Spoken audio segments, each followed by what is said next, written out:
vous êtes libérés. D'abord, un mot à l'endroit de vos militants. D'abord, je suis vraiment ému. Si je vous dis que je m'attendais qu'on me libère aujourd'hui, non, je vous mens. La libération, aujourd'hui, c'est une surprise pour moi. Cela me prouve encore que Dieu que je prie, il est vivant. Le Seigneur, Dieu Tout-Puissant, il est là. Et qu'il faut qu'on l'adore, qu'on continue de l'adorer.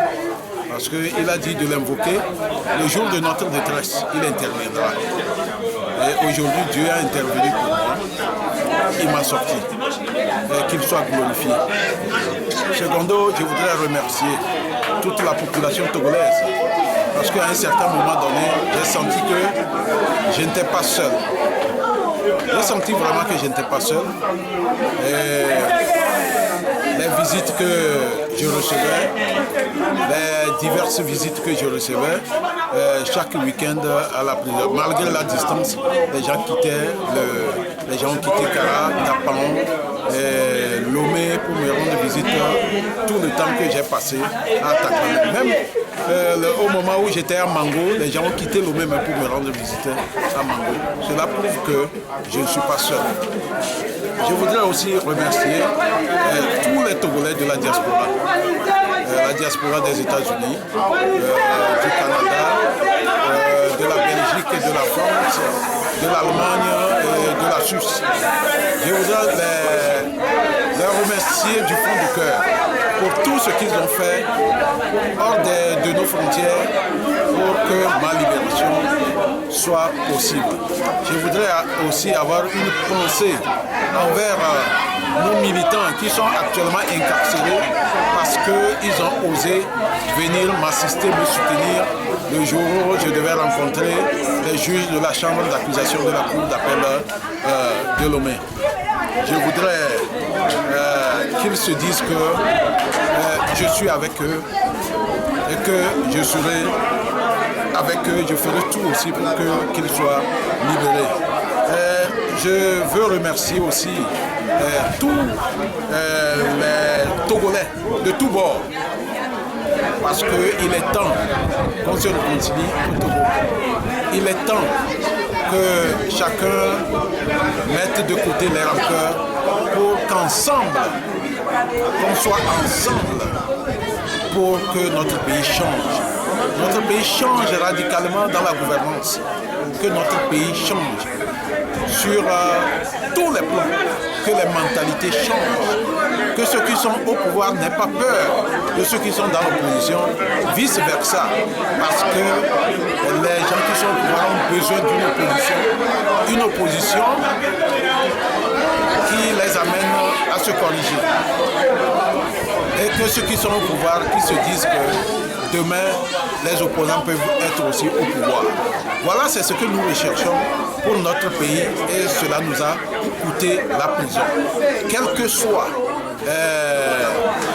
tous les Togolais, dans leur ensemble, il faut qu'on s'unisse ensemble pour que l'alternance soit possible dans notre pays, pour qu'on évite des prisons, des arrestations abusives, qu'on évite des prisons inutiles pour des gens, parce que jusqu'à aujourd'hui, la situation dans les prisons est une catastrophe. Il faut qu'on le reconnaisse et que nous avons beaucoup à faire pour les prisons.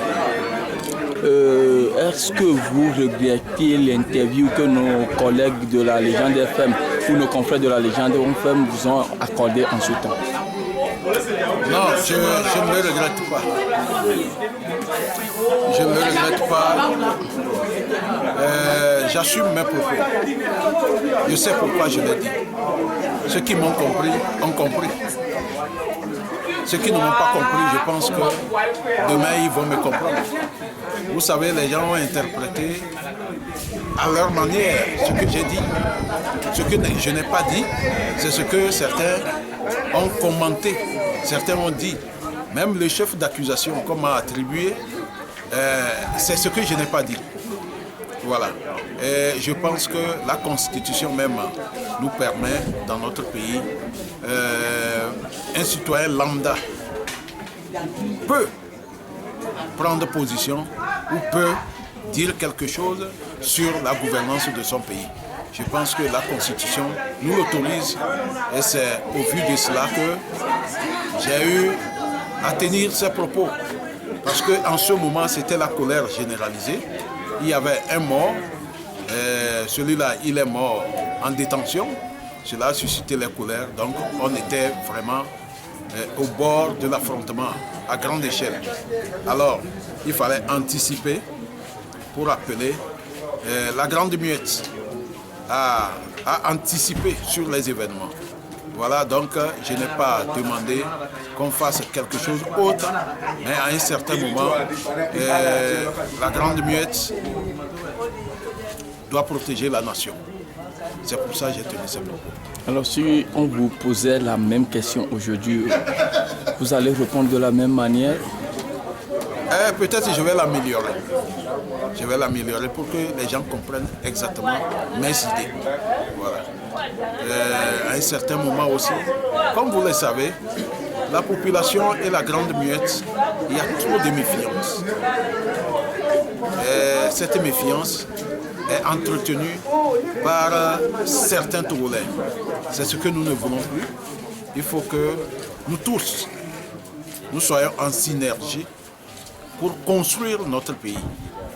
Quel que soit le bord pour lequel on travaille, il faut qu'on construise notre pays. Je pense que cela éviterait les affrontements. Si nous n'avons pas cette mentalité, nous irons à un affrontement à grande échelle. Regardez ce qui se passe en Centrafrique. Nous ne voulons pas cela au Togo. Pour que cela n'arrive pas, il faut que nous, tous les Togolais, que la méfiance entre les communautés s'arrête et que le pouvoir, nous sommes dans une république et que le pouvoir appartient au peuple et que chaque citoyen doit se sentir concerné par le pouvoir, par la gouvernance.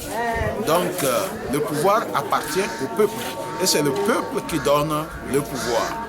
Donc il faut que tous les Togolais aient cela en idée et fassent en sorte que le pouvoir soit accessible à tous les Togolais.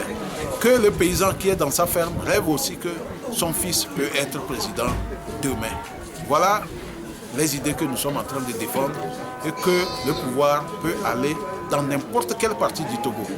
Et que seulement les Togolais sachent que quand les gens y vont, ils vont faire seulement un mandat, deuxième mandat, ils partent, une autre personne vient et que tous les Togolais peuvent rêver être président un jour. Voilà ce que je suis en train de défendre. Merci mon commandant.